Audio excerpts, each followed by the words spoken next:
Ceci est le jour.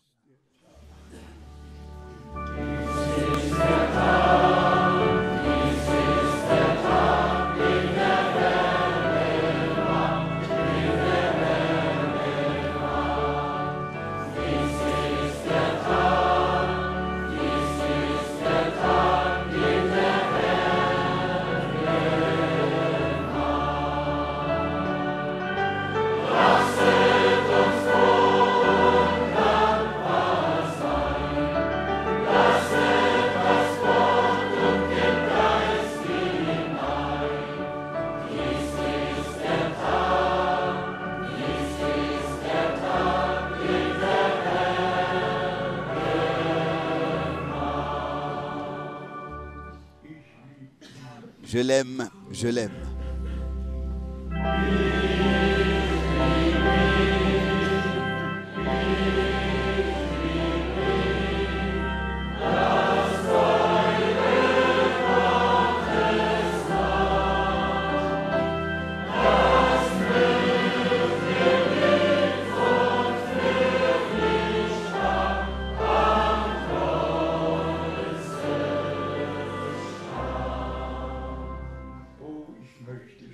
Oh, je vous...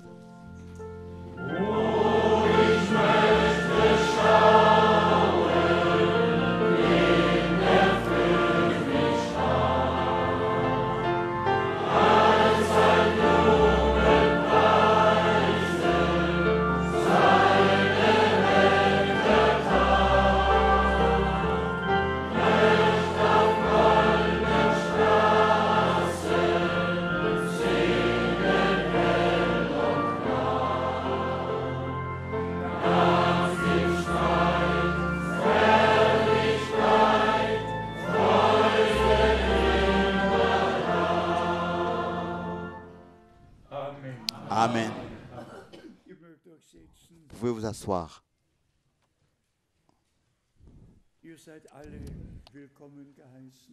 On vous a souhaité à tous déjà les bienvenus, aussi tous les frères et sœurs qui dans le monde entier sont en ligne et qui écoutent et qui voient et qui prennent part. Nous avons des salutations nombreuses, beaucoup d'appels hier déjà et ce matin. C'est merveilleux de quelle manière la parole du Seigneur arrive partout, pas seulement qu'elle soit écoutée, mais qu'elle l'ait reçue, qu'elle ait cru et qu'elle ait révélé. Particulièrement des salutations encore de Cabinda, l'Angola, aussi toujours avec toute l'Église, ils étaient en ligne. Dans beaucoup d'endroits, ne sont pas seulement seuls, mais ce sont des églises qui sont derrière. Jusqu'à 4000 personnes écoutent, suivent, voient, expérimentent, prennent part. Hier soir aussi, il y avait plus de 1000 ordinateurs qui étaient en ligne. Dieu est fidèle. Ensuite, le frère Motika salue, le frère Elise d'Edmonton, le frère Joseph de Kinshasa, le frère Cécile, le frère Gideon d'Abidjan, de partout des salutations. Oui, encore le frère Lotika. Et il nous salue avec la parole de 1 Thessaloniciens, chapitre 4, verset 13 jusqu'au verset 18. Une parole qui parle de l'enlèvement. Ensuite, des salutations du frère chauffeur, des salutations du centre missionnaire, salutations du frère Boniface, salutations du frère Jonathan, des salutations du frère Lox, des salutations du frère Blassis, des salutations du frère Adonis. Oui, nous sommes simplement reconnaissants et tous ceux qu'on n'a pas mentionné, sentez-vous aussi bien. Dieu est partout Et nous sommes simplement reconnaissants de ce que nous pouvons avoir ces réunions, avoir un endroit dans lequel nous pouvons nous rassembler pour écouter la pure et vraie et claire parole de Dieu, sans interprétation, sans propre pensée, mais seulement ce que Dieu nous a transmis dans sa parole. Nous avons hier fait mention de ce qui se passe au Vatican, à Jérusalem, en Israël et partout, et les choses par lesquelles nous pouvons reconnaître que le temps va vers sa fin. Et malgré tout, toujours de nouveau, il est dit, il est rappelé de rester sobre et normal jusqu'à la dernière heure, jusqu'au dernier moment. Et que parmi nous, oui, en général, parmi tous ceux qui écoutent maintenant la parole, que rien ne se passe dont la presse ou bien les médias pourraient, quelque chose qui pourrait nuire à l'Église au nom du Seigneur, que nous puissions rester sobres et normal et dans la parole et dans la grâce de Dieu. Et nous avons encore mentionné rapidement tout ce qui se passe avec frère Branham et tout ce qui est fait avec lui. Et là, nous pouvons simplement dire, Dieu nous a accordé la grâce de reconnaître le ministère promis et de retrouver sa place dans la Bible, mais de donner au Seigneur seul toute l'honneur et toute la gloire. Et même au milieu des soi-disant croyants du message, ils disent pourquoi est-ce que frère Branham a dû mourir après un accident. Si ces gens-là pouvaient que lire Amos 3, versets 5 et 6, et ne pas seulement s'arrêter au verset 7, car il est écrit dans Amos 3, au verset 5 et 6, que même un accident dans la ville n'a pas lieu sans que Dieu l'aurait permis. Et c'est seulement après qu'il est écrit que Dieu ne fait rien sans avoir révélé ses secrets à ses serviteurs. S'il vous plaît, laissez Dieu tranquille, laissez-le agir et faire ce qu'il veut. Rien ne se passe sans que Dieu l'ait permis et tout passe par lui. Et nous pourrions demander aussi, mais pourquoi est-ce que Jean-Baptiste a dû être décapité et de cette manière mourir? On pourrait demander, mais pourquoi? On pourrait lire dans Hébreux chapitre 11. Pourquoi est-ce que tous les hommes de Dieu ont dû être persécutés, lapidés, oui, même sciés? Pourquoi? Dieu a permis tout cela. Tout est passé par lui et a été permis par lui.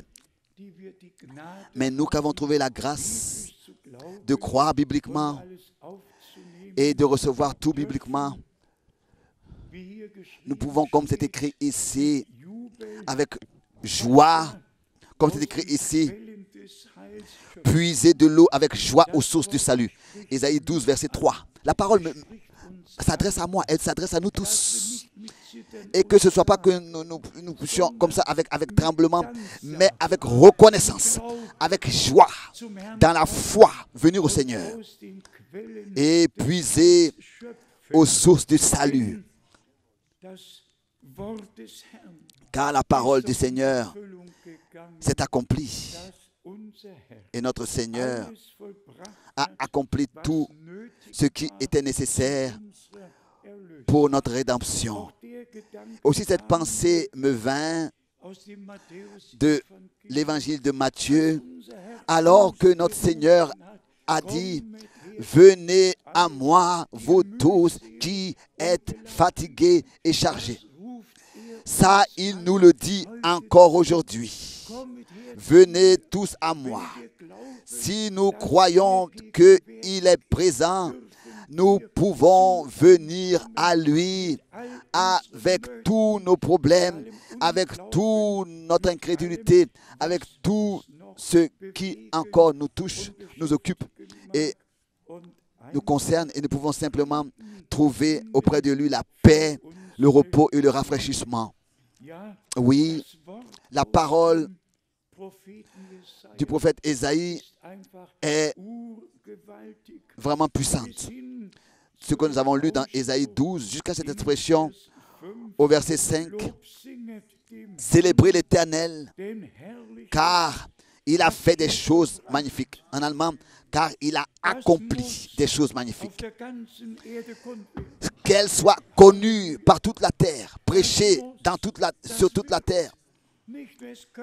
Pas qu'elle soit, mais cela doit être connu. Pas que cela soit, mais cela doit être connu. L'évangile, le message du salut doit être prêché comme un témoignage à toute la terre. Il faut que cela soit connu sur toute la terre, par toute la terre, que Dieu a accompli et que Dieu a un conseil du salut qu'il exécute dans notre temps et qu'il achève, et que par sa grâce, nous avons part à cela. Et de nouveau, il est écrit le mot « pousser des cris de joie » verset 6 et d'allégresse, habitants de Sion. Est-ce qu'il n'est pas écrit « Vous êtes venus à la ville du Dieu vivant » dans Hébreux 12, verset 22.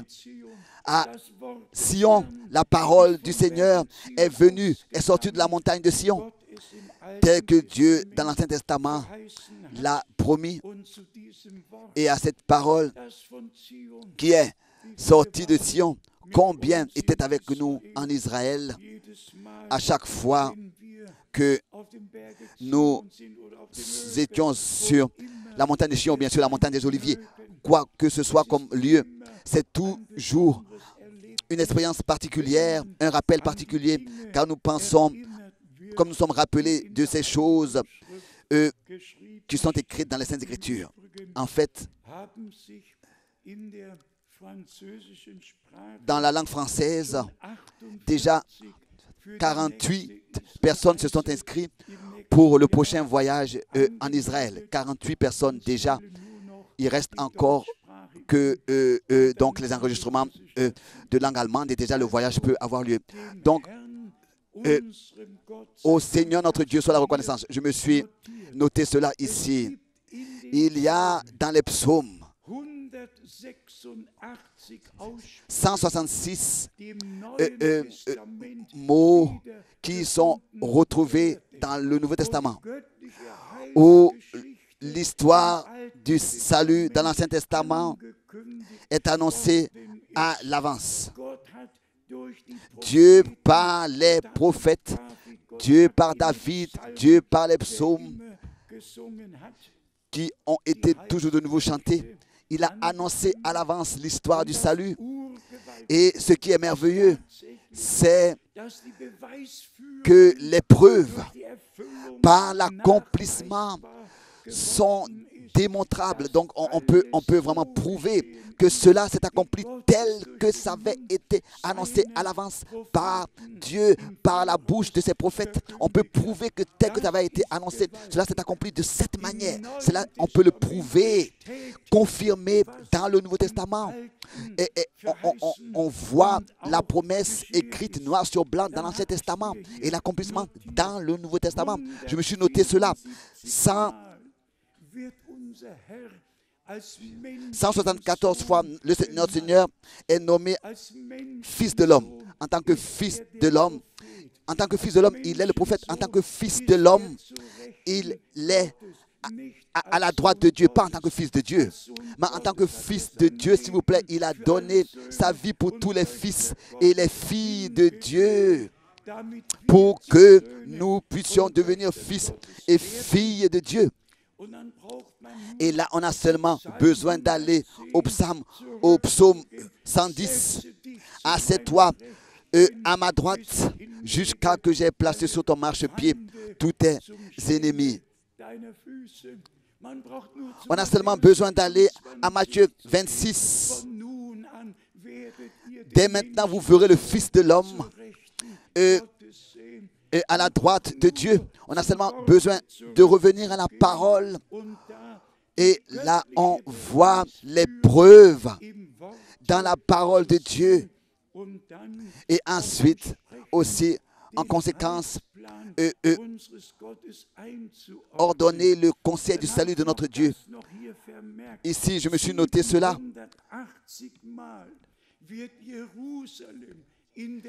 780 fois, Jérusalem, 780 fois, Jérusalem est mentionné dans la Bible. Dans le Coran, pas une unique fois. Et dans tous les autres livres, pas du tout. Mais dans la Bible, la ville du Dieu vivant est mentionnée 780 fois. Et ensuite, la nouvelle Jérusalem. Et cela en relation avec l'épouse de l'agneau. Tout est ordonné à sa place par Dieu lui-même dans l'histoire du salut. Et nous avons la grâce de vivre vraiment dans ce temps et de trouver grâce devant Dieu, tel que Moïse autrefois l'a dit. Si j'ai vraiment trouvé grâce devant toi, fais-moi connaître tes voies, tes chemins, et que je puisse par cela savoir que j'ai trouvé grâce devant toi. Et ça aussi, je me suis noté cela. 157 fois, la montagne de Sion est mentionnée. La montagne de Sion est mentionnée 157 fois. Nous avons affaire à Dieu. Nous avons affaire au plan du salut de notre Dieu. Nous avons affaire à l'accomplissement de toutes les promesses que Dieu, par sa grâce, nous a données. En fait, le frère Schmidt devrait encore venir et présenter le frère de Kroschno. Nous allons le faire à la fin, le frère Schmidt. C'est simplement merveilleux. La parole m'occupe et l'Esprit de Dieu nous conduit dans la parole. La chorale à la fin a chanté quel jour ce sera. Et seulement pour votre orientation. Dans le prophète, dans l'Ancien Testament, que ce soit dans Joël 3, que ce soit dans Malachie, le chapitre 3, et tous ceux qui dans leur Bible ont 4 chapitres, c'est donc le chapitre 4, comme en français. Ici, il est parlé du grand jour terrible et redoutable de l'Éternel dans Malachie 4. Et ensuite, Pierre arrive dans sa première prédication sous l'inspiration du Saint-Esprit. Et au lieu de dire terrible, il dit jour glorieux. Au lieu de dire jour terrible, il dit jour glorieux. Et qu'est-ce qui s'était passé? Le même jour, pour nous, les croyants, un jour glorieux. Le plus beau et le plus merveilleux jour, c'est-à-dire le jour du retour de notre Seigneur Jésus-Christ. Pour tous les autres, ce même jour-là reste un jour terrible.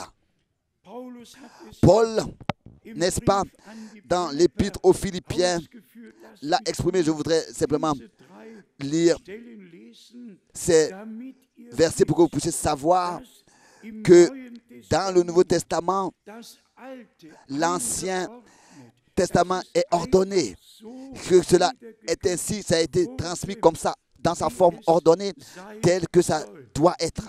Et cela, dans Philippiens, tout de suite, au premier chapitre, l'homme de Dieu, dans Philippiens, le chapitre 1, au verset 1,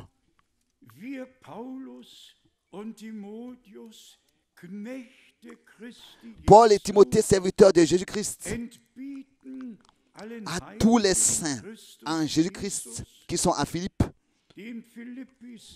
aux évêques et aux diacres.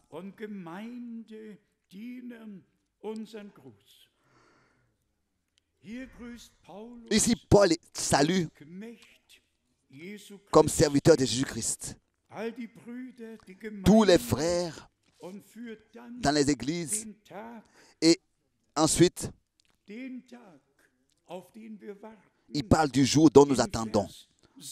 Au verset 6. Philippe 1, verset 6. Je suis persuadé que celui qui a commencé en vous cette bonne œuvre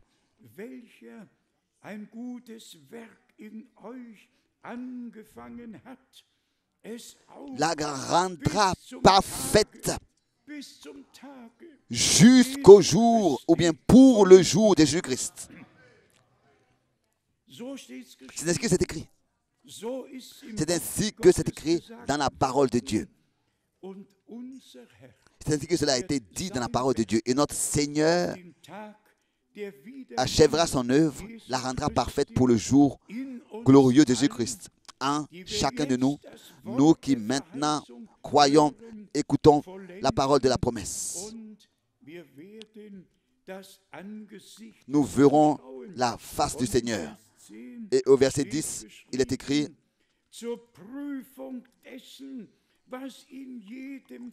pour le discernement des choses les meilleures, afin que vous soyez purs et irréprochables pour le jour de Christ. Pour le jour de Christ. D'un côté, le jour terrible, un jour terrible, le ciel se transformera, s'obscurcira et la lune se transformera ensemble. Et d'un autre côté, le jour glorieux de Jésus-Christ de son retour que nous attendons tous.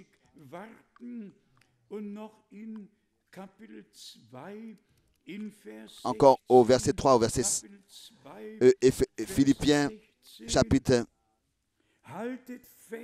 3, verset 16. Seulement au point... Pardon, 2, verset 16. 2, verset 16. Philippiens 2, verset 16. Portant la parole de vie, et je pourrais me glorifier au jour de Christ de n'avoir pas couru en vain ni travaillé en vain. Ici, Paul exprime le résultat de son ministère, que ce n'est pas lui seul, mais tous ceux qui ont été atteints par la prédication, qu'ils atteignent le but et soient en étant prêts pour ce jour glorieux du retour, pour entrer dans la gloire. C'est peut-être raison que nous nous rassemblons. C'est peut-être raison que nous écoutons la parole de Dieu pour être préparés. Ça ne suffit pas de savoir ce qui se passe terrestrement, ce qui se passe avec Israël, avec Jérusalem, ce qui se passe partout, c'est bien. Cela nous donne de l'orientation. Mais, et ici est la chose principale, c'est la paix à sortir, la préparation de l'Église de Jésus-Christ. C'est la chose la plus importante. Car si nous savions tout le reste, et si nous pouvions ordonner tout à sa place, et que nous-mêmes, nous ne nous laissons pas ordonner dans la parole de Dieu à notre place pour être prêts, alors quoi? Que Dieu nous accorde alors sa grâce, que nous puissions vraiment ne pas oublier la parole d'Ésaïe 12. Avec joie. Aujourd'hui, nous allons avec joie venir au trône de la grâce. Nous approcher avec assurance, avec joie. Tous ceux, que ce soit qu'ils soient là pour la première fois, pour la deuxième fois, ou bien pour la troisième fois, combien de fois ils ont déjà été ici. Prenez ce jour comme le jour que le Seigneur a fait pour vous. En relation avec le jour du retour de Jésus-Christ, il y a aussi à l'intérieur du message, malheureusement, beaucoup d'interprétations, de manière que vraiment on ne peut que se sentir mal d'entendre tout cela. Et la chose la plus merveilleuse, c'est que nous n'acceptons aucune interprétation, aussi l'interprétation que le Seigneur et descend dans le message. Descend, son retour a lieu comme ça par étapes. Non, non. Et ça à cause de tous les frères qui dans le monde entier prêchent la parole et ont besoin de l'orientation divine de la parole. J'aimerais le dire en insistant. Toutes ces trois choses, dans Thessaloniciens, le chapitre 4, sont écrites. Elles vont s'accomplir telles qu'elles sont écrites, telles que c'est écrit dans la parole de Dieu. Et nous allons rapidement lire les versets bibliques. 1 Thessaloniciens, le chapitre 4, à partir du verset 15. 1 Thessaloniciens, chapitre 4, verset 15. Voici en effet ce que nous vous déclarons d'après la parole du Seigneur. Ça, c'est déjà merveilleux.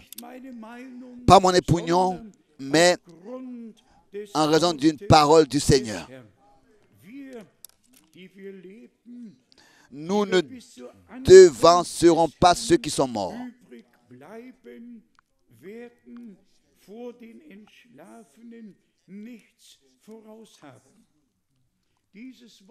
Cette parole nous est adressée directement. Nous qui vivons maintenant, restez vivants jusqu'à l'avènement du Seigneur. Nous ne devancerons pas ceux qui sont morts. Restez pour l'avènement du Seigneur. Maintenant arrive la description exacte, car le Seigneur lui-même, pas un enseignement, pas une révélation, mais le Seigneur lui-même, qui est mort pour nous, qui a vaincu la mort et l'enfer, qui le troisième jour est ressuscité, 40 jours est resté, s'est révélé à ses disciples, a parlé avec eux du royaume de Dieu, et devant leurs yeux est monté au ciel. Luc 24, il est écrit de lui dans Actes des Apôtres 1 au verset 9 jusqu'au verset 10 et 11 que le même Jésus qui est monté devant vous au ciel reviendra de la même manière telle que vous l'avez vu monter au ciel. C'est de cette matière qu'il reviendra. Que tout le peuple dise Amen. Amen. C'est ainsi et pas autrement et pas différemment. Oui, et ça nous le disons en tant qu'une parole du Seigneur, justement, qui nous a été transmise. Ensuite, nous disons le verset 16, encore une fois,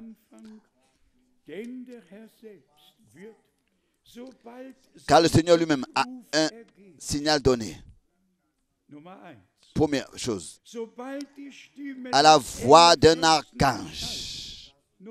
Numéro 2. Et au son de la trompette de Dieu. Troisième chose, descendra du ciel et les morts en Christ ressusciteront premièrement.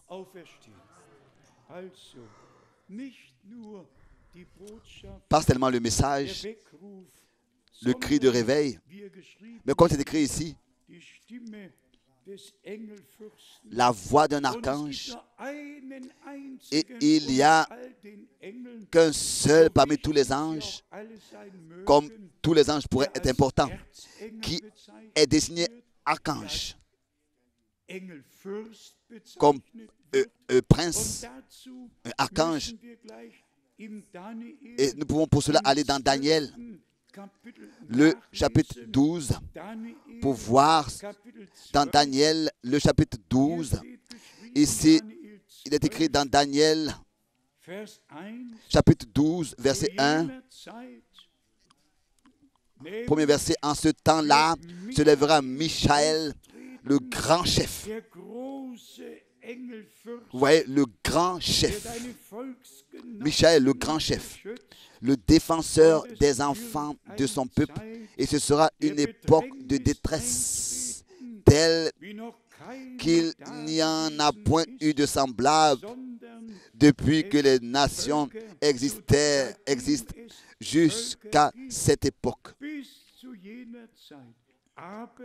En ce temps-là, ceux de ton peuple qui seront trouvés inscrits dans le livre seront sauvés.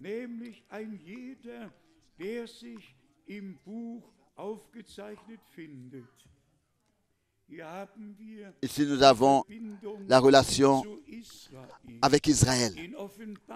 Dans Apocalypse, le chapitre 12, nous avons la relation à l'enlèvement du fils mâle qui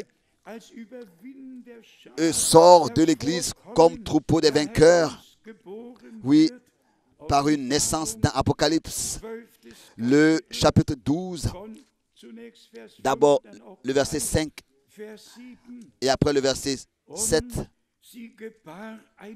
Elle enfanta un fils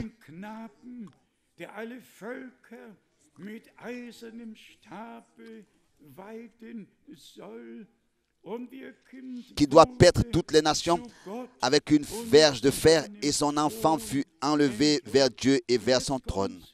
Et maintenant arrive, concernant le grand chef Michaël, ensuite le verset 7, et pendant l'enlèvement, le verset 7 s'accomplit, et il y eut une guerre dans le ciel. Michaël et ses anges combattirent, contre le dragon. Et le dragon et ses enfants combattirent. Et ses anges, combattirent. Vous voyez, donc, il y a plusieurs choses qui appartiennent à l'enlèvement, qui réellement, mot à mot, tel que c'est écrit, vont s'accomplir tel que c'est écrit mot à mot. Pendant l'enlèvement du troupeau des vainqueurs, notre Seigneur ne va pas s'occuper, va pas devoir s'occuper de Satan. Non, là, ça suffit que si Michaël le prend et le précipite ici sur terre, et tous ceux qui sont avec lui.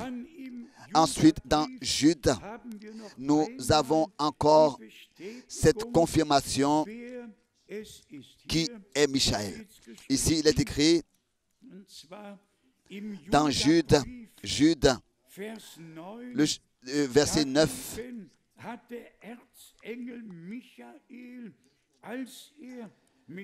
Or, l'archange Michaël, lorsqu'il contestait avec le diable et lui disputait le corps de Moïse, n'osa pas porter contre lui un jugement injurieux. Mais il dit que le Seigneur te reprime. Je lis ces versets bibliques pour la raison suivante, pour nous montrer que chaque théorie sur le retour du Seigneur n'a rien à voir à faire avec la réalité divine qui ensuite s'accomplira tel que nous l'avons lu. Et ensuite, nous serons auprès du Seigneur pour toujours. Moi, je suis conscient de ce que dans les manuscrits, parfois, les symboles ne sont pas à leur place et que ce n'est pas toujours qu'une pensée a été exprimée jusqu'à la fin. Mais il veut parler des brochures. Mais même si dans une citation, la pensée n'est pas exprimée jusqu'à sa fin, mais peut-être qu'elle est exprimée à sa fin, à la page qui suit, ou bien dans les prochaines pages. Et elle est pour ceux qui ne s'arrêtent pas à une citation, mais qui lisent toute la brochure et qui ont ainsi la grâce de comprendre tout. C'est ainsi que aussi avec les Saintes Écritures, nous ne pouvons pas rester à un verset. Nous devons aller d'écriture en écriture et prendre en compte tous les versets qui traitent le même sujet pour avoir une vue d'ensemble et ne rien interpréter. C'est ainsi que nous avons ces promesses merveilleuses. Et de Hébreux, je voudrais lire cela dans Hébreux le chapitre 10. Et j'espère que tous les frères qui prêchent la parole ont compris que lors du retour de Jésus-Christ, le cri, le signal donné, la voix de l'archange et les trompettes de Dieu vont retentir et qu'ensuite cela aura lieu et que d'abord ceux qui se sont endormis en Christ ressusciteront et nous qui sommes restés vivants pour l'avènement du Seigneur, nous serons transformés en un clin d'œil et ensemble nous irons dans la gloire car nous ne pouvons pas dévancer ceux qui se sont endormis. Que Dieu le Seigneur particulièrement aide nos frères qui ont été apportés par des interprétations dans des difficultés, qu'il puisse les bénir et être avec eux par sa grâce. Ensuite, nous avons ici ces paroles merveilleuses dans Hébreux, le chapitre 10. Nous lisons d'abord à partir du verset 5, Hébreux, chapitre 10, à partir du verset 5. Car c'est pourquoi Christ, entrant dans le monde, dit: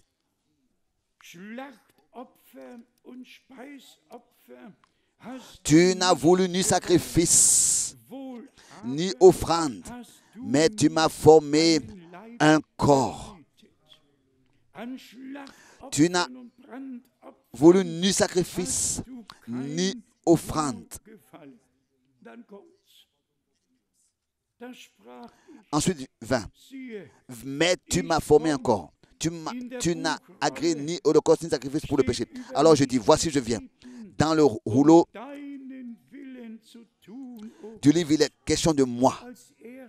D'abord, il fallait que le Rédempteur, dans son corps de chair, ici sur cette terre, fasse la volonté de Dieu avant que les élus, les rachetés puissent dans leur corps de chair, puissent faire aussi la volonté de Dieu. Lui d'abord le Rédempteur, il devait faire dans son corps de chair la volonté de Dieu. Le dessein du salut est si merveilleux depuis le commencement. Nous avons été inclus. Ensuite le verset 9 et 10.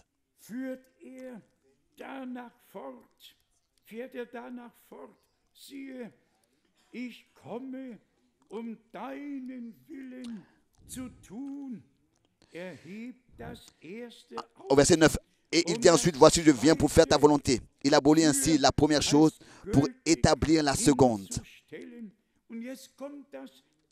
Et maintenant arrive la chose merveilleuse qui concerne ici le Rédempteur.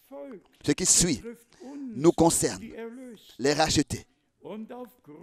Au verset 10, c'est en vertu de cette volonté que nous, toi et moi, que nous sommes sanctifiés par l'offrande du corps de Jésus-Christ une fois pour toutes. Ça, c'est l'évangile. Ça, c'est le plein évangile et le plein salut que nous expérimentons par sa grâce pour faire ta volonté. Ensuite, et c'est en raison de cette volonté que toi et moi, nous tous qui sommes ici et qui suivent, qui sont en ligne, qui écoutent, qui croient, qui reçoivent, appartiennent à ce troupeau. C'est en vertu de cette volonté, le verset 10, que nous sommes sanctifiés par l'offrande du corps de Jésus-Christ une fois pour toutes. Pas seulement racheté, mais parce que en lui, la parfaite volonté de Dieu dans son corps de chair, ici sur cette terre, a eu lieu en vertu de l'œuvre accomplie de la rédemption. Ensuite, s'ajoute cette parole, sanctifie-les dans ta vérité, car ta parole est la vérité. La rédemption a eu lieu par le sang de l'agneau, mais la sanctification a lieu par une vie dans la volonté de Dieu, dans la parole de Dieu. Et c'est ce que nous recevons dans la foi et acceptons dans la foi et remercions Dieu de tout notre cœur pour cela. Est-ce que vous remarquez que en fait, c'est avec joie que nous sommes en train de puiser aux sources du salut. Est-ce que vous remarquez? Ce n'est pas une source. Nous sommes ici, il y a la source de la vie. Chaque parole est une source. Chaque promesse est une source. Et c'est avec joie que sous le coup de la parole, nous puisons de cette source, car ce sont des choses que Dieu nous a accordées. Nous avons seulement besoin, avec joie, de lui dire merci. Et ensuite, il est écrit ici, dans le même chapitre, dans Hébreux chapitre 10, au verset 14. Hébreux chapitre 10, verset 14. Car c'est par une seule offrande qu'il a amené à la perfection tous ceux, et pour toujours, ceux qui sont sanctifiés. Déjà amenés à la perfection. Permettez à notre Seigneur d'accomplir sa parole en nous. De son côté, lui, il a déjà tout accompli. Rien de plus pouvait être fait. Maintenant, nous devons croire et soumettre notre propre volonté dans la volonté de Dieu pour que la volonté de Dieu par nous ait lieu. Et ici, tel qu'il est écrit, que nous puissions être sanctifiés là-dedans. Car par une seule offrande, le verset 14, il relit, il a amené à la perfection pour toujours ceux, en allemand, qui se laissent sanctifier, qui se séparent, qui se mettent à part. Ceux qui se laissent sanctifier, qui croient la parole de l'heure, qui vivent dans la volonté de Dieu, dans la parole de Dieu, se laissent sanctifier par la sainte et précieuse parole de Dieu. Ensuite ici, par l'Esprit de Dieu. Ici, dans Hébreux, le chapitre 13 ensuite, Hébreux, chapitre 13, nous avons ces expressions merveilleuses dans la parole de Dieu. Hébreux, chapitre 13, verset 21.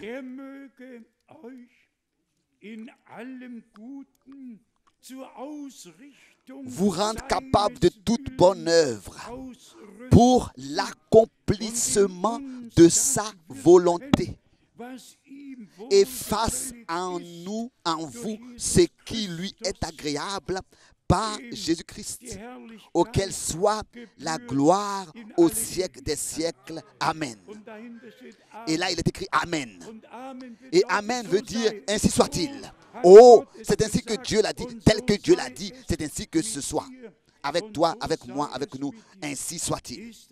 Et que cela n'est pas merveilleux qu'aujourd'hui, par de telles paroles de Dieu, nous sommes directement adressés.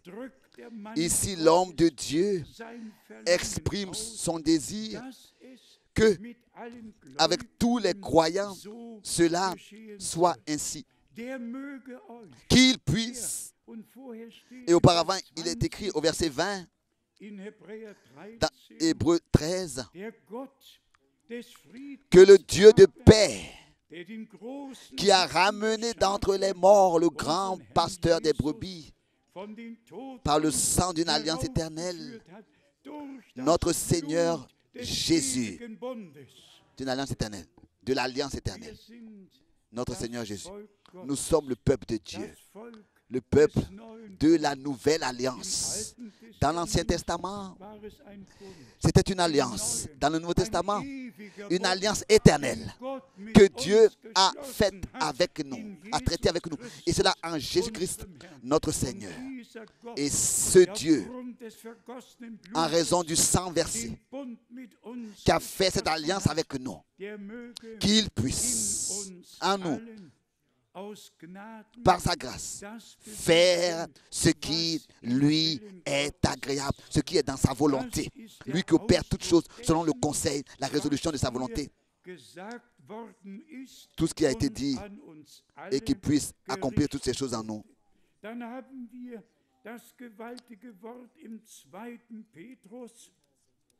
Nous avons encore dans 2 Pierre, concernant les promesses et la nature divine à laquelle nous participons. Ici, la théorie n'a pas de place. La théorie n'a pas de place. Seulement la réalité divine a de la place ici. Lisons, en fait, nous devrions lire plusieurs versets. Nous lisons d'abord le verset 3 dans 2 Pierre, au premier chapitre, le verset 3. Comme sa divine puissance nous a donné tout ce qui contribue à la vie et à la piété,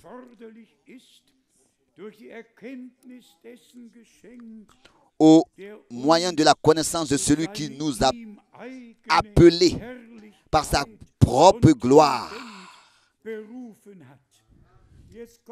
et sa vertu. Et maintenant suit la chose la plus puissante. Appelé, élu, c'est merveilleux. Mais ensuite, au verset 4,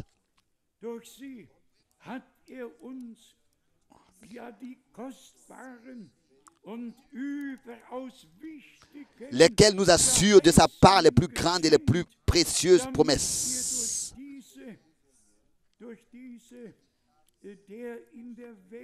afin que par elles, vous deveniez participants de la nature divine en fuyant la corruption qui existe dans le monde par la convoitise.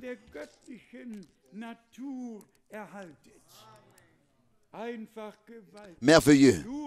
Ce n'est pas toi qui amène ces choses, qui produit ces choses. Ce n'est pas moi qui amène ces choses. Mais c'est Dieu qui, par ses promesses, par sa grâce, nous les a accordées.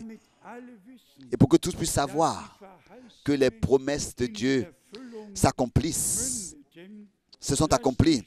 J'aimerais ici lire ces versets importants pour que tous puissent savoir que c'est ainsi. Dans Galates, le chapitre 4, Galates, chapitre 3, ici nous lisons le verset 13 et 14. Galates, chapitre 3, verset 13 et 14. Christ nous a rachetés de la malédiction de la loi, étant devenu malédiction pour nous, car il est écrit,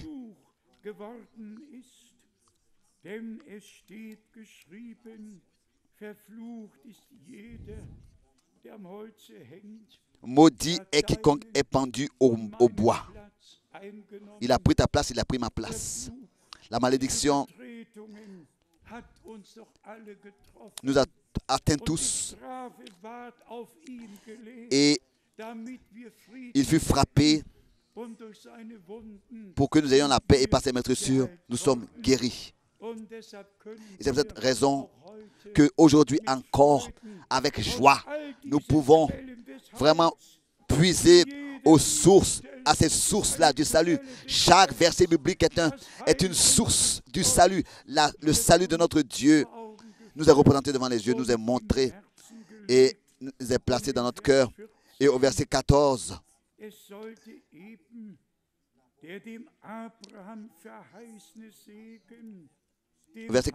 afin que la bénédiction d'Abraham eut pour les païens son accomplissement en Jésus-Christ. Et maintenant, écoutez bien. Et que nous ressuscitions par la foi, l'Esprit qui avait été promis. Alléluia. Par la foi. Pas seulement des promesses. Mais ici, il est parlé en allemand. Ouais. Toutes ces promesses-là ont un contenu afin que vous receviez par la foi l'Esprit qui avait été promis. Les promesses de Dieu sont oui et amen. Elles demeurent, elles ne s'ébranlent pas, elles restent valables. Car c'est par son sang que Jésus a scellé ce qu'il a promis dans sa parole, qui avait été promis. Lisons encore dans Galates 3, verset 14. Afin que la bénédiction d'Abraham eût pour les païens son accomplissement en Jésus-Christ et que vous reçussions par la foi l'Esprit qui avait été promis. Dieu avait dit, en toi seront bénies toutes les nations de la terre. Et cette bénédiction-là, par Jésus-Christ, notre Seigneur, a été accomplie, pas seulement sur Israël, mais sur tous les peuples, est venue sur tous les peuples, pas seulement sur Israël, mais sur tous les peuples. Et encore une fois, la dernière partie du verset 14 de Galates 3. Et que nous ressuscions, nous tous qui sommes ici, qui croyons, nous tous qui croyons, nous tous qui maintenant écoutons la parole, et que nous ressuscions par la foi l'Esprit qui avait été promis.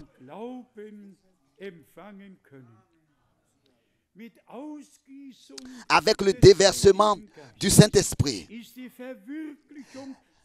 est lié l'accomplissement de toutes les promesses qui ont été données à l'Église. Et nous avons part à tout ce que Dieu a promis, car c'est ainsi que c'est écrit, 2 Corinthiens,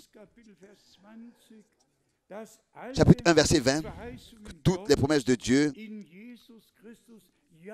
sont oui et amen en Jésus-Christ.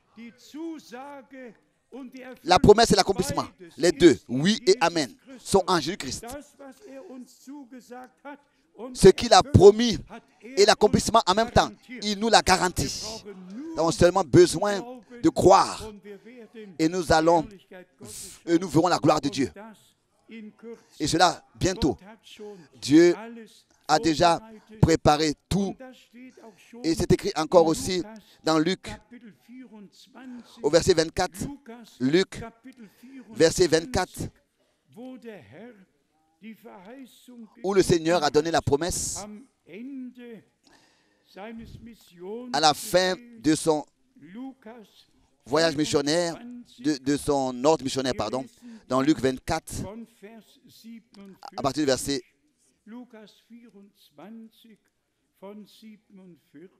47.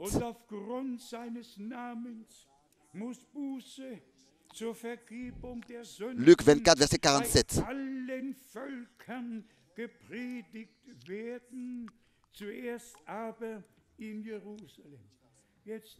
Et que la repentance et le pardon des péchés seraient prêchés en son nom à toutes les nations, à commencer par Jérusalem. Nous pensons à ce que le Seigneur avait dit, n'allez pas vers les nations, je vous envoie seulement aux brebis perdues d'Israël. Mais après l'œuvre accomplie de la rédemption, il dit, allez dans le monde entier et prêchez l'évangile à toute la création. Et ici, au verset 47, il est dit, et que la repentance et le pardon des péchés seraient prêchés en son nom à toutes les nations, à commencer par Jérusalem. Encore aujourd'hui, la repentance doit être prêchée. Encore aujourd'hui, l'Esprit de Dieu doit venir sur nous. Encore aujourd'hui, il faut que l'Esprit de Dieu nous conduise à la repentance, comme c'est écrit. Reconnaissez que l'Esprit de Dieu vous conduit à la repentance. Et ensuite, nous voyons plus l'autre, mais nous nous regardons nous-mêmes dans le miroir de la parole. Et nous demandons au Seigneur qu'il puisse nous faire grâce. Ensuite, le Seigneur dit ici, au verset 48, vous êtes témoins de ces choses. Ils ont tout vu, ils ont tout entendu, ils ont tout vu. Ensuite, suit la promesse au verset 49.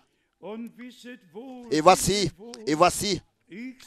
j'enverrai sur vous ce que mon Père a promis.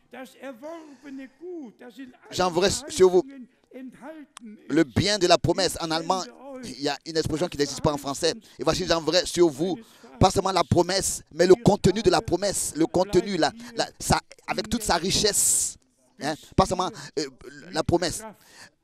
Mais vous restez dans la ville jusqu'à ce que vous soyez revêtus de la puissance d'en haut.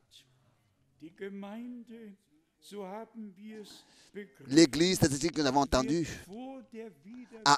avant le retour de Jésus-Christ sera ramenée à l'état qui existait au commencement.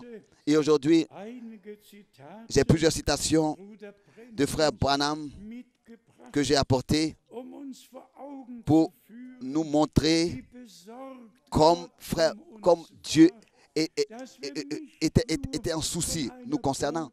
Que ce ne soit pas seulement que nous soyons en train de parler d'un message et d'un messager, mais que ce que Dieu nous a préparé par sa grâce, nous puissions le recevoir et nous tenir à la disposition du Seigneur.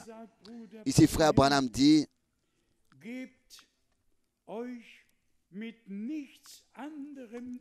ne soyez pas satisfaits avec rien d'autre que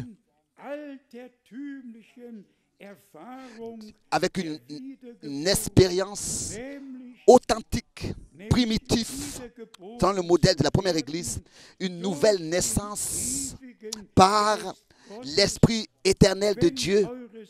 Si votre âme est un avec Dieu, est unie avec Dieu, est unie avec l'Esprit de Dieu, ça c'est l'alliance où le contact est rétabli avec Dieu, la liaison.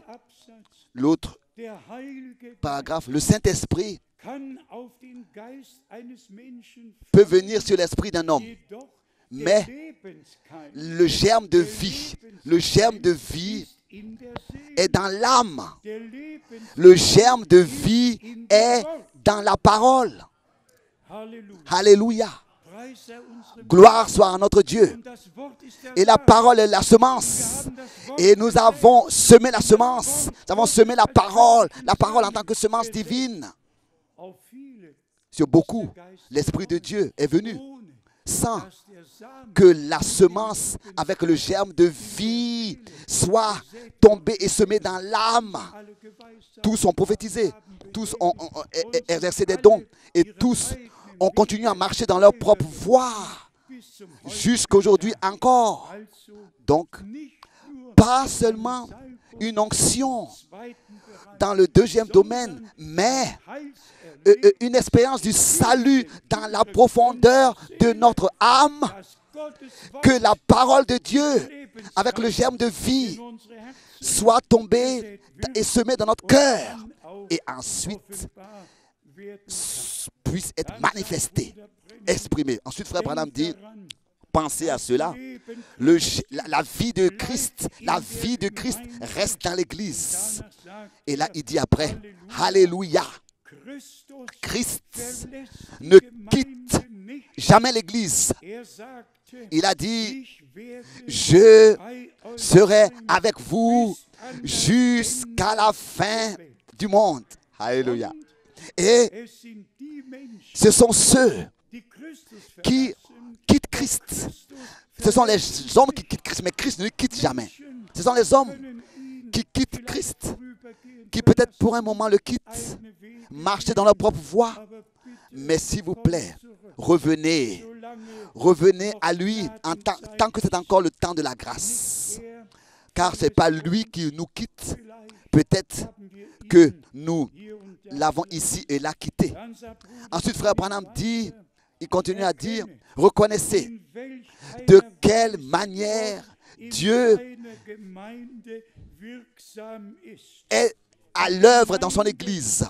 L'Église maintenant doit, à la place de Christ, continuer son ministère. Oh, comme c'est merveilleux. L'Église est le corps du Seigneur. Nous avons besoin d'être revêtus de la puissance d'en haut. Le prochain paragraphe, citation. La seule et unique manière pour vraiment saisir le message, c'est que nous puissions revenir à l'expérience de la Pentecôte. Car, bien-aimés frères et sœurs, ça, c'est le seul chemin pour retrouver Dieu dans son Église. Retrouver Dieu dans son Église. Nous devons revenir aux expériences du commencement. Là-bas où nous l'avons quitté. Que le Seigneur nous accorde sa grâce. C'est de ça qu'il s'agit. C'est de ça qu'il s'agit. Que nous puissions revenir au Seigneur, revenir à la Pentecôte, revenir à l'état qui existait au commencement, tel que Dieu a conduit son peuple d'Israël dans le pays de la promesse, et tel que dans cette génération, les Juifs devaient revenir dans le pays de la promesse pour avoir part à ce que Dieu a promis pour eux et fera avec eux. C'est comme ça que maintenant, nous aussi, nous devons revenir, nous devons écouter la parole de l'heure et revenir pour avoir part à ce que Dieu fait.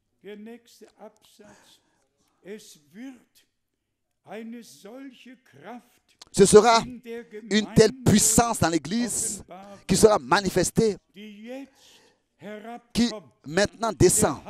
Le Saint-Esprit oindra le peuple. Ils prononceront la parole, et cela de manière créatrice. Des choses seront appelées à l'existence par la parole parlée. Dieu nous établira dans cette position d'une manière que la plénitude de la puissance du Saint-Esprit dans l'Église descend. Et ce sera un court temps qui durera. S'il vous plaît, soyez attentifs. Cela ne durera pas, mais cela aura lieu. Nous avons la parole prophétique. Nous avons la parole de l'enseignement. Et nous avons été introduits dans toutes ces choses que le dernier laps de temps sera court. Il n'y aura aucune interruption qui aura lieu. Mais la dernière action surnaturelle de Dieu aura lieu dans l'Église. Et elle aboutira dans la résurrection des morts et dans la transformation de ceux qui sont restés vivants jusqu'à l'enlèvement et dans l'enlèvement. Sans interruption. Notre Seigneur est fidèle. Résumons ce que nous devrions dire, et cela au nom du Seigneur. Nous sommes dans un temps précieux, dans un temps particulier, et notre bien-aimé frère Kupfer le dit toujours de nouveau. Frère Franck, tu portes une grande responsabilité devant Dieu. Et j'en suis très conscient. Une responsabilité devant Dieu dans ce temps. À cause de l'Église. À cause de l'Église qui, par le sang de l'agneau, a été rachetée. Le dernier message, le dernier appel, oui, l'appel à sortir, d'apporter le dernier message, le dernier appel, l'appel à sortir, la préparation pour le jour glorieux de Jésus-Christ, notre Seigneur. Si encore je peux mentionner de hier, alors que le Seigneur parlait de l'emmagasinement de la nourriture, d'emmagasiner la nourriture, et que Frère Branham disait d'attendre avec sa distribution jusqu'à ce que le temps soit arrivé. Pour cela, il a dit mot à mot, jusqu'à que tu reçoives le reste de la nourriture. Attends avec sa distribution. Ensuite viendra le temps de la distribuer. Nous sommes vraiment simplement reconnaissants de ce que Dieu nous a donné la liaison, sans interruption. La liaison à ce qu'il a fait par le ministère de Frère Branham, ce qu'il a donné à l'Église, par le ministère de Frère Branham, de revenir à la parole, de revenir aux promesses, oui, de revenir aux promesses, aux promesses, aux richesses des promesses, comme nous l'avons lu dans Galates, au chapitre 3, et aussi dans Luc, en allemand, richesse des promesses, donc les promesses avec tout leur contenu, et que cela soit dit. Frère Branham avait un ministère restitué, restauré, un ministère prophétique. Dieu veut que nous puissions revenir aux promesses et à tous ses biens. Un homme envoyé de Dieu avec le message de l'heure, et tous ceux qui sont nés de Dieu, dans les cœurs desquels le germe de vie a été semé. Ça est aussi écrit. Pas seulement semer, mais semer dans vos cœurs, implanter. Semer, on sème, n'est-ce pas? On sème. Hein? Vous connaissez le principe de semer. Moi, je sais comment. Je devais même déjà semer dans mon plus jeune âge. Je sais comment on sème. Et vous savez comment est-ce que c'est nécessaire d'avoir le pas. Quand on sème, il faut garder le même pas pendant qu'on sème. Si quelqu'un ne sème pas en marchant dans le même pas, il ne peut pas semer. Celui qui sait semer, il sait aussi comment marcher. À 10 ans déjà, on devait apprendre à semer dans le même pas, à garder le même pas. Et maintenant, il s'agit de semer la parole de Dieu dans le même pas. Et cela, tous les prédicateurs en accord avec les Écritures. Et il est important de garder le même pas. Personne n'a le droit de semer avec son propre pas. On doit apprendre à marcher dans le même pas, en semant. Et j'ai appris cela déjà. En 1965, j'avais vu Frère Branham monter sur la nuée en décembre, sans savoir qu'il avait eu un accident, sans savoir à l'époque ce qui s'était passé le 18 ou bien alors le 24 décembre 65, en décembre. Mais Dieu, lui, dans sa grâce inexprimable, a fait en sorte que moi, frère Franck, j'ai expérimenté d'être fortifié par cette expérience, comme autrefois avec Élisée, qui pouvait voir Élie monter. Je ne me suis pas souhaité cette expérience. Je ne savais rien. Je ne savais pas que Frère Branham avait un accident. Et le Seigneur m'a fait voir le 24 décembre un nuage merveilleux. Et Frère Branham était sur le nuage, penché devant, et il était en train de monter. Et je dis dans cette vision, mais Frère Branham, tu n'es pas le Fils de l'homme. Pourquoi est-ce que je te vois comme ça monter sur cette nuée, sans savoir que c'était exactement la minute? Si on calcule les différences de temps de 7 heures entre l'Europe et les États-Unis, c'était exactement la minute où notre bien-aimé frère était en train d'être pris dans la gloire. Vous ne pouvez pas vous imaginer tous les détails. Pour moi, ça signifie tout. Que nous ne sommes pas entrés dans quelque chose, nous n'avons pas sauté dans quelque chose comme ça, mais que Dieu a lui-même préparé toutes choses et que vraiment, sans interruption, la parole de l'heure, le dernier message, clair comme le cristal, pouvait être prêché. Et comme déjà je l'ai dit hier, je l'ai exposé, jusqu'aux extrémités de la terre. La parole va. Dieu, lui, a pris soin pour ça. Et pour encore vous dire la chose suivante, mes yeux étaient maintenant que les frères le veulent ainsi ou pas. Mais avec le propriétaire à gauche et tout de suite à droite, il y avait une seule chambre et j'ai demandé que, oui, j'ai demandé que le cercueil soit ouvert et j'ai vu Frère Branham dans le cercueil. J'ai exigé de voir. Vous ne pouvez pas s'imaginer tout ce qui s'est passé en moi.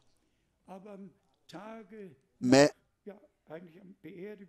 le jour de l'ensevelissement, après que j'avais exigé avant qu'on enterre de le voir, qu'on ouvre le cercueil, après l'enterrement, je suis allé dans l'hôtel et le soir, une paix surnaturelle a inondé mon cœur. Et j'ai entendu cette voix dans mon cœur. Maintenant, l'heure est arrivée de distribuer la nourriture. Et donc, c'est ainsi que depuis 1965, j'ai commencé donc à aller de ville en ville, depuis 1964, d'aller de ville en ville avec l'assurance de ce mandat. Et c'est là depuis combien d'années, sans dévier à droite et à gauche, nous sommes restés, nous avons seulement cru, comme le dit les Écritures, les Saintes Écritures. Et Les choses les plus graves qui se sont passées ont eu lieu avec Apocalypse 10, le verset 7. Et que ce n'est pas seulement la voix du septième ange de l'Église, ou bien du septième ange des trompettes, mais ils ont commencé à dire que c'est la voix de Dieu. Apocalypse 10, verset 7, que c'est la voix de Dieu. Alors là, ça allait trop loin. Et alors que hier, je mentionnais que toutes sortes de livres sont écrits et édités sur Frère Branham. Hein? Et Frère Branham n'avait pas de problème de raconter des histoires. Il a raconté beaucoup d'histoires avant la prédication. Il était un homme de la nature. Et par esprit, dans le bureau, j'ai laissé compter les photos. Ils ont toutes sortes édité de livres sur Frère Branham, des biographies. 374 photos sur un seul livre. Et ça, est-ce que c'est ça le message? Non, et encore une fois, non. Le message, c'est la parole promise de Dieu pour ce temps. Tout le reste, c'est un culte rendu à un homme. C'est de l'idolâtrie. Et nous sommes aussi reconnaissants à Dieu de ce que nous faisons la différence depuis le commencement, que nous donnons au Seigneur la première place et que tout le reste, nous pouvons leur donner bibliquement. Bien, frères et sœurs, laissez-moi dire dans le résumé, Dieu est fidèle. Il veille sur sa parole. Il veille sur son peuple. Il nous a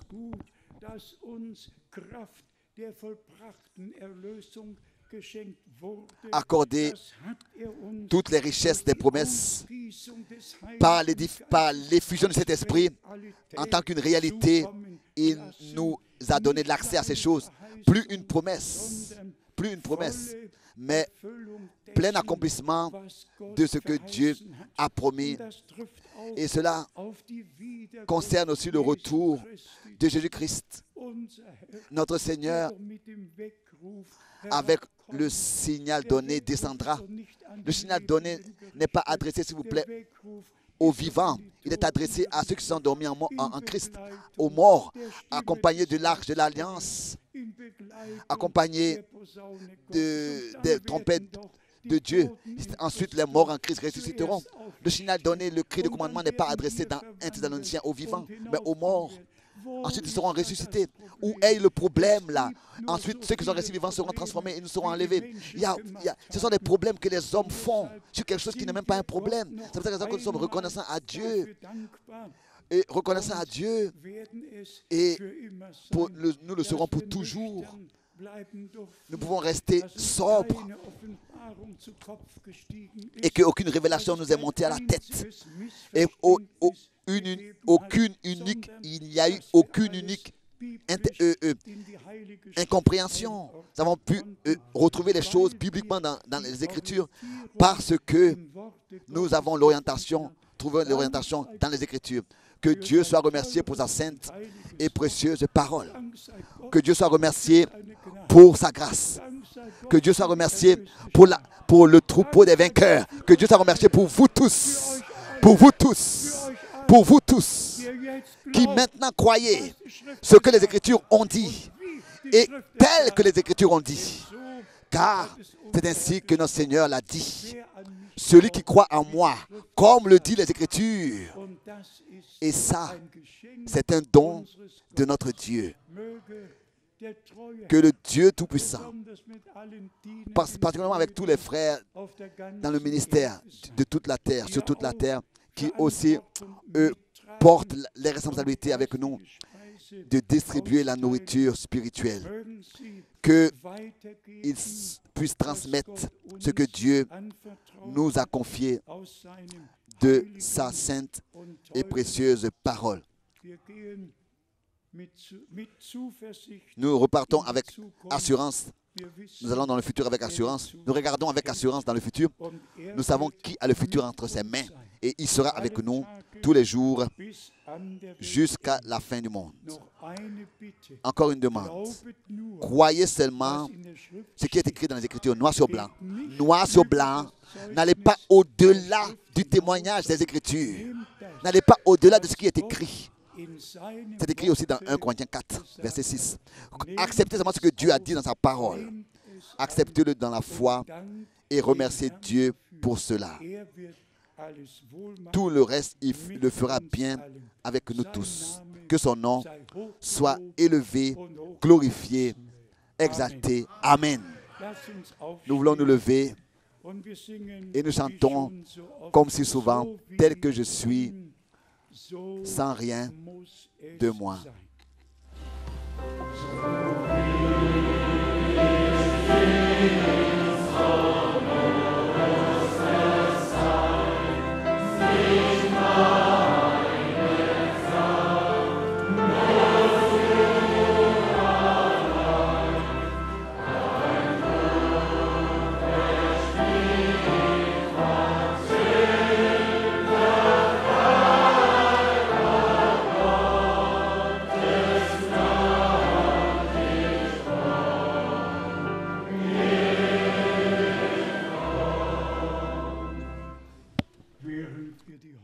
Pendant que nous courbons les têtes et restons dans la prière devant Dieu, je voudrais demander pour qui est-ce que nous pouvons prier aujourd'hui? Qui est-ce que nous pouvons inclure dans cette prière? S'il vous plaît, pensons aussi à la parole d'introduction. Avec joie, notre Seigneur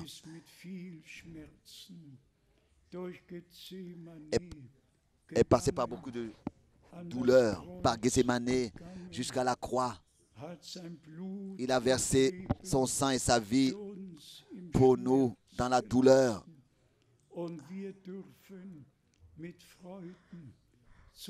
Et nous, c'est avec joie que nous pouvons puiser aux sources du salut. Oh, loué et exalté soit notre Seigneur.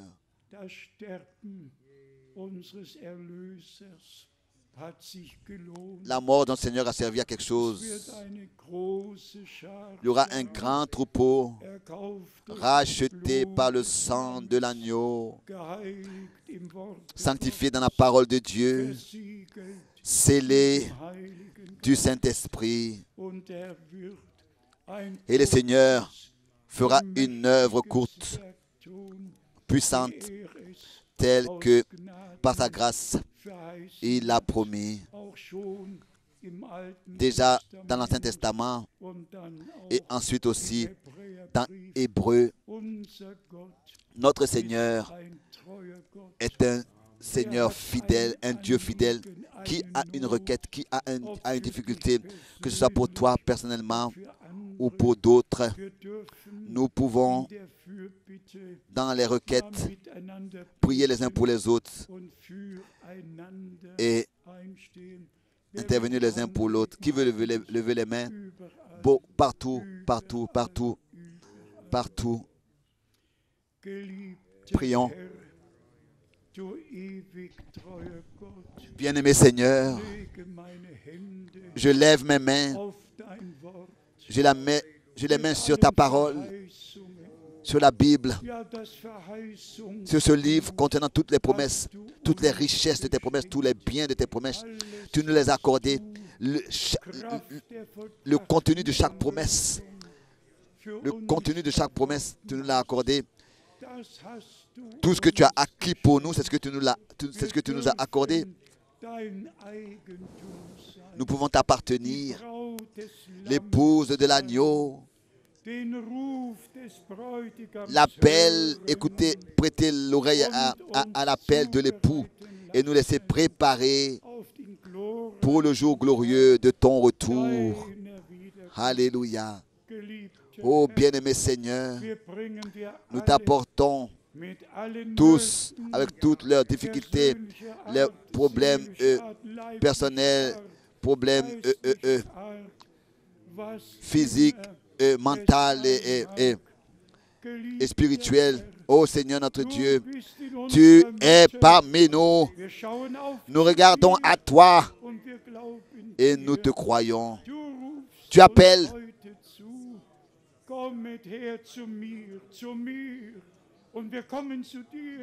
Nous venons à toi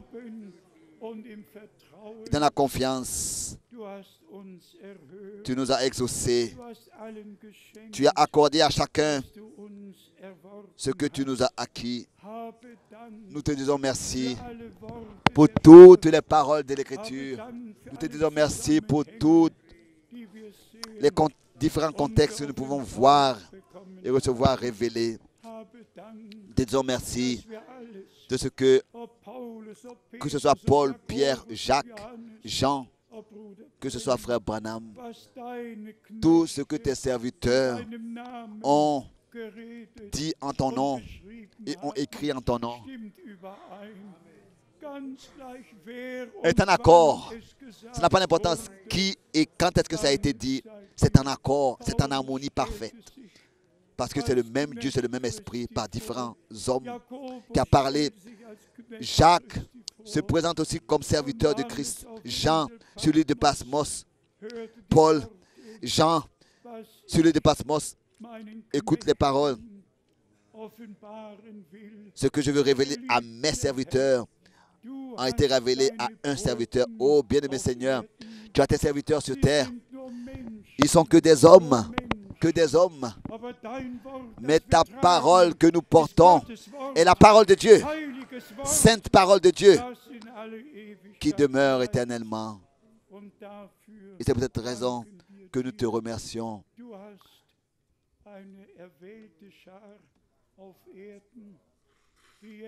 Tu as un troupeau d'élus que tu appelles maintenant, que tu sanctifies et que tu blanchis. Et nous avons la grâce d'appartenir à ce troupeau. C'est pour cette raison que nous louons ensemble la puissance de ton sang, de ta parole et de ton esprit. Et nous te remercions pour ce que tu as fait aujourd'hui en nous tous et aussi pour tous ceux qui sont en ligne. Bien-aimé Seigneur, ta parole va jusqu'aux extrémités de la terre. Aujourd'hui, nous te demandons aussi particulièrement, nous te prions pour ton troupeau racheté par le sang en Chine, en Mongolie, partout, partout, tu appelles ton peuple à sortir. À toi, le Dieu Tout-Puissant, le Dieu fidèle, soit l'honneur, maintenant et dans toute éternité. Et que tout le peuple dise Amen. Et que tout le peuple dise Alléluia.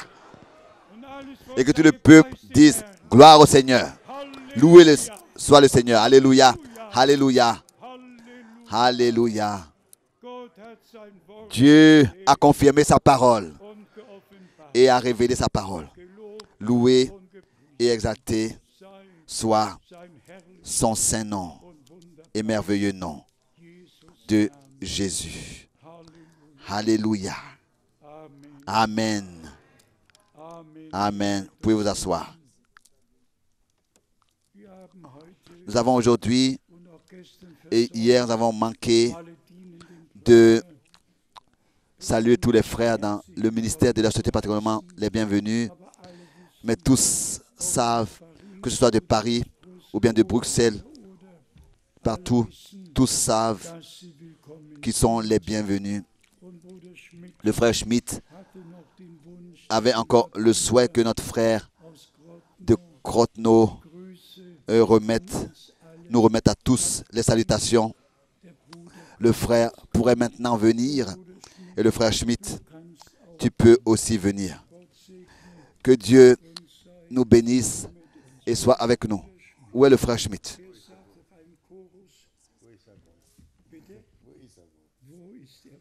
Où est le frère? Où est le frère Schmidt? Nous disons, où est le frère Schmidt? Oui. Oui, Dieu a béni notre bien-aimé frère Schmidt. Oui, laisse. Il dit de laisser. Oui.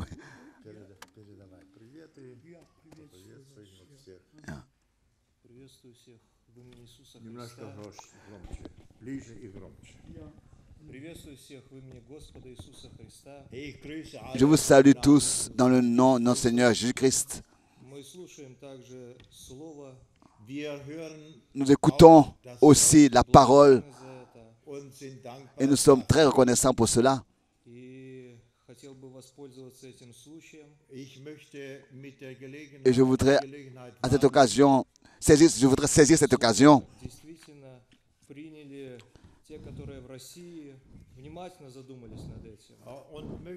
et je voudrais que tous ceux qui soient attentifs à l'écoute de cette parole en russe.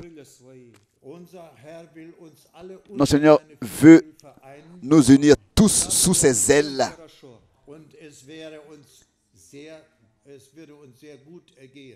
Et ainsi les choses iront bien pour nous.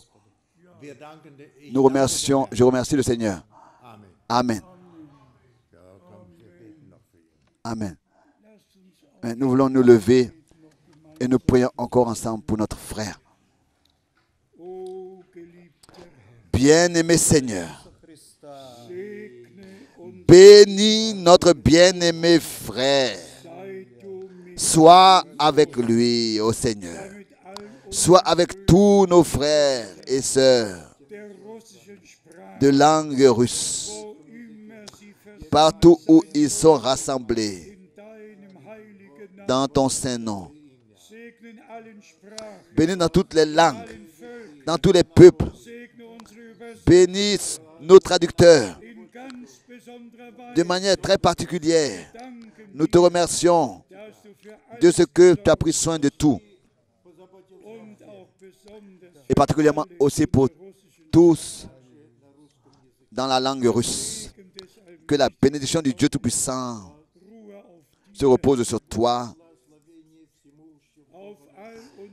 sur tous nos frères, sur toutes nos sœurs, dans toute la Russie, dans toute l'Europe de l'Est, dans le monde entier. Et comme nous l'avons entendu, le Seigneur appelle de tous les peuples, les langues et les nations. À lui soit l'honneur éternellement. Amen. Amen. Nous demandons maintenant à notre frère Gilbert et que le frère Arben traduise. Viens et remercie simplement le Seigneur. Aujourd'hui, nous n'avons pas appelé le chant Maranatha, mais vous pouvez le faire aussi à la fin. Venez déjà maintenant devant et chantez après la prière le cantique Maranatha, frère Jean-Claude. Dieu notre Père, Gott unser Vater, c'est avec un cœur plein de reconnaissance, mit einem Herz voll Dankbarkeit, Seigneur, que je te remercie. danke ich dir, o Herr. Merci pour ta parole. Dank sei dir für dein Wort. Seigneur, c'est toi qui nous as amenés de loin pour venir écouter ta parole ici. Du hast uns ja von weit her versammelt, um hier dein Wort zu hören. Amen. Seigneur, c'est toi qui avais montré même à ton serviteur, William Marion Branham, comment l'aigle allemand était relié même à l'Afrique. Du hast auch unserem geliebten Bruder Branham gezeigt, wie der deutsche Adler über Afrika fliegt. Cela est aussi la réalité aujourd'hui. Und das ist ja eine Realität heute in Nous ne unserem savions Tag. pas que nous allions être à cet endroit. Wir wussten nicht, dass wir hierher kommen würden.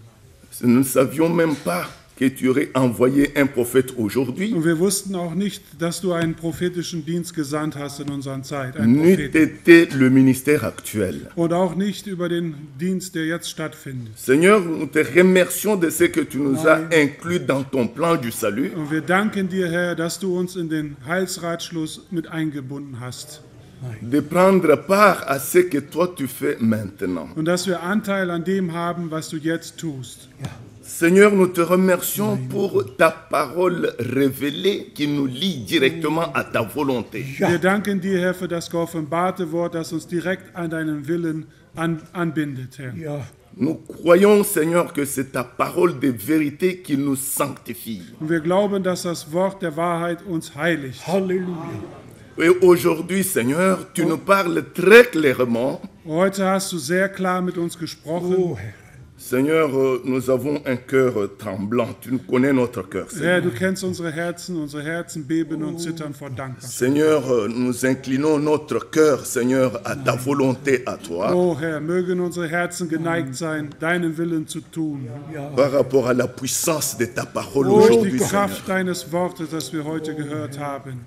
Laisse, Seigneur Dieu, que ce que toi tu nous dis maintenant, Möge das, was du uns heute zu sagen hast, que cela trouve son assise directement, Seigneur, dans le fin fond de notre cœur. möge es seinen Platz finden in dem tiefsten Inneren unseres Herzens. Amen.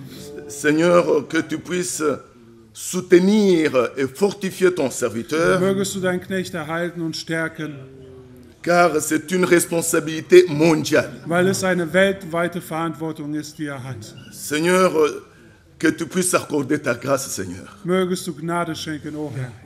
Et tel que nous venons de l'entendre dans les témoignages, Und wie wir in dem Zeugnis gehört haben, accorde que tous puissent recevoir la nourriture ici qui a été préparée. mögen alle die Speise, die hier eingelagert wurde, Herr, und ausgeteilt wird, empfangen, Herr. Car ta table est vraiment et pleinement bien garnie. Denn dein Seigneur. Tisch ist hier reich gedeckt, Herr. Nous te remercions pour cette table, Und Seigneur. wir danken dir für diesen reich gedeckten Tisch, Herr. Oh, il nous appartient aujourd'hui, Seigneur, Und das gehört uns, Herr. de pouvoir reconnaître et de publier les choses magnifiques que toi, Und es- tu as mises à notre portée Es aujourd'hui. ist unser Teil, alles zu empfangen, zu veröffentlichen, alles, was du uns zu sagen hast, Herr.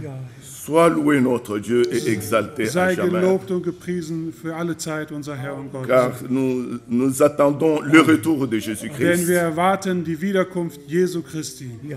Car c'est dans le nom de ce seul Seigneur Sauveur Jésus-Christ que nous t'avons prié. Wir haben in Amen. diesem einzig wahren Namen Jesu Christi gebeten. Amen. Amen. Amen. Amen. Ja, wir hören jetzt den Maranatha-Chorus, peut-être un peu plus vite. Nous écoutons. Oui. Amen. Maintenant, le.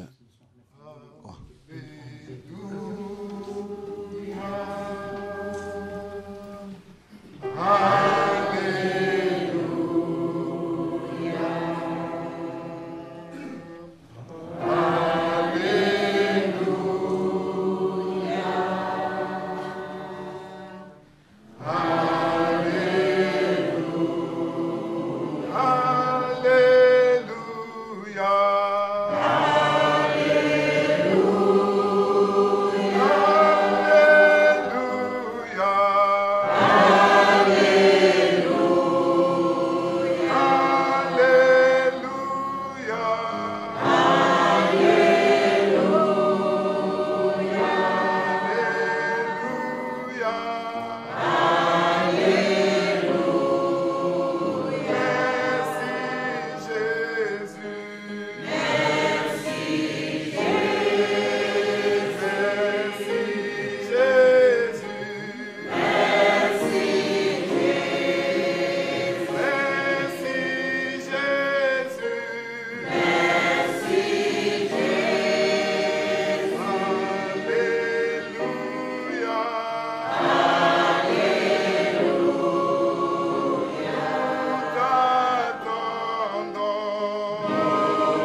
Merci. Nous demandons maintenant à la famille avec les enfants de venir devant pour qu'ils soient consacrés et présentés. Donc, nous chantons encore ce chœur, nous donnons l'honneur à Jésus.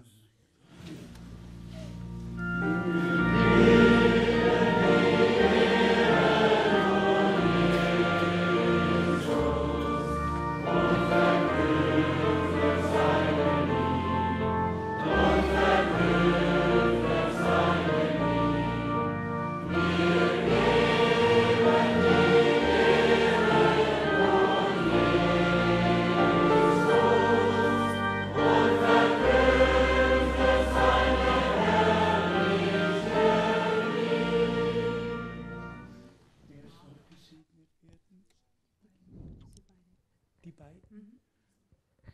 Dann leg deine Hände auf. Leg auf beide. Oh Gott. Himmlischer Vater, wir stehen hier vor dein heiliges Angesicht Père Céleste, nous sommes ici en ton nom, au nom de Jésus-Christ. Nous t'apportons ces deux enfants, que nous te consacrons, que les parents ont apporté. Ils veulent que ces enfants te soient consacrés et qu'ils t'appartiennent pour ce temps et pour toute éternité. Agrée-les entre tes bras. Bénis ces deux enfants. Garde ta main protectrice sur eux et prépare-leur pour ton retour. Bénis aussi de la famille. Accorde ta grâce pour qu'ils puissent éduquer leurs enfants dans la crainte de Dieu pour l'honneur et la gloire pour la gloire de ton Saint-Nom. Soyez consacrés au Seigneur pour ce temps et pour l'éternité. Alléluia. Amen. Amen. Amen. Que la bénédiction du Dieu Tout-Puissant se repose sur vous dans le saint nom de Jésus-Christ. Amen. Amen. Amen. Que Dieu vous bénisse, sœur. Merci. Amen. Chantons encore ce chœur, tu es digne. Tu es digne.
Nous disons de nouveau Amen.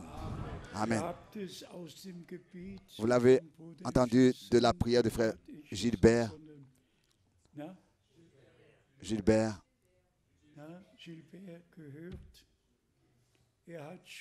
Il a déjà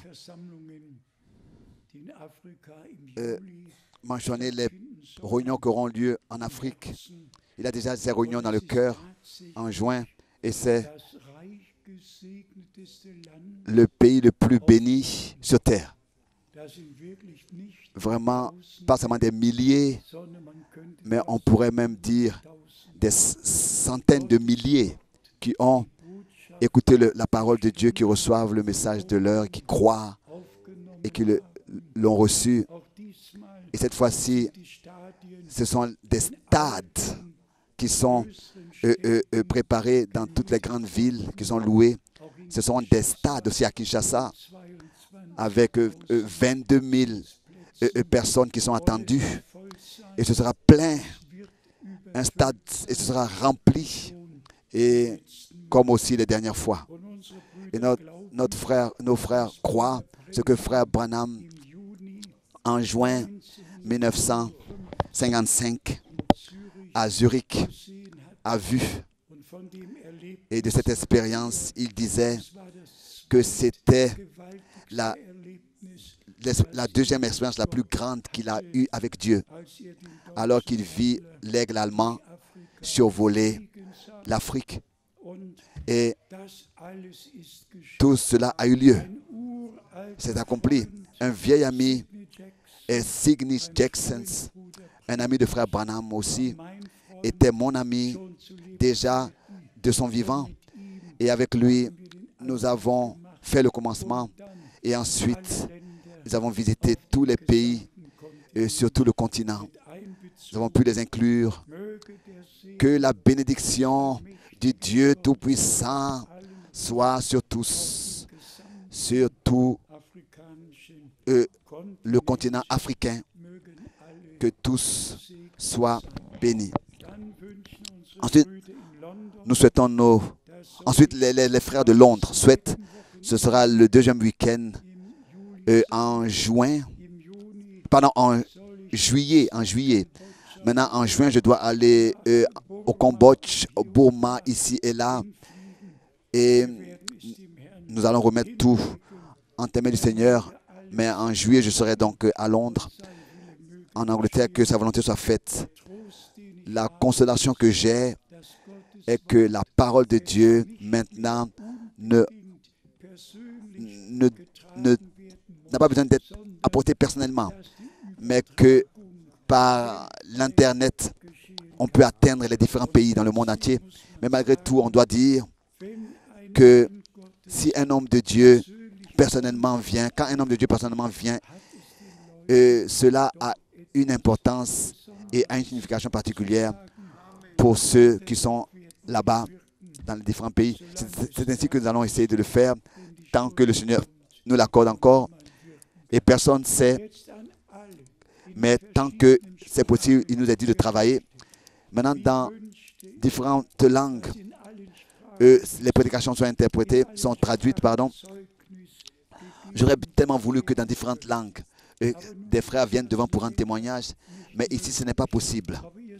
Mais tous, vous avez été bénis et cela est traduit dans les différentes langues, dans toutes les langues, de manière que vous avez part directe au cantique, à la prédication, à tout ce que Dieu fait dans le présent. Donc, soyez dans toutes les langues, dans tous les peuples, bénis et recevez des salutations. Recevez des salutations adressées à tous,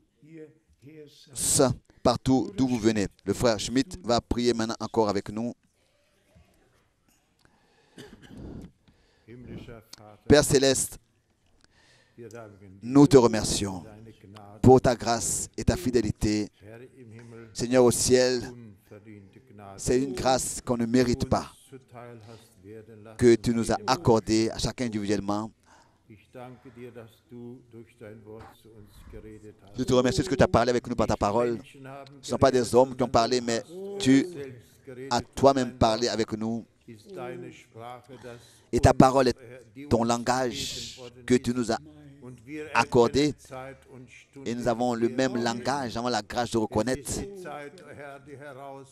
dans quelle heure nous sommes arrivés. C'est le temps de l'appel à sortir, c'est le temps de la préparation pour le jour glorieux de ton retour qui est devant nous. Et c'est ainsi que nous regardons à ce jour et nous nous réjouissons de ce que, Seigneur, tu as accordé à chacun ta grâce. Mais nous te demandons, Seigneur, aussi, accorde ta grâce, que tous les esprits qui dérangent soient mis dehors, mon Dieu. Et c'est notre demande et notre désir qu'il n'y ait pas une confusion, Seigneur, mais qu'il y ait la clarté divine et que ton chemin, la vérité soit clairement manifestée. Je te demande, nous te demandons, accompagne tous nos bien-aimés frères et sœurs pendant leur retour à la maison et que nous puissions regarder à toi, car c'est de toi que vient le secours, c'est de toi que vient la protection, c'est de toi que vient la protection, oui, le soutien et la consolation. Nous mettons notre confiance en toi et nous croyons que tu fais toutes choses bien. Amen. Alléluia, sois glorifié. Alléluia, sei gepriesen. Alléluia.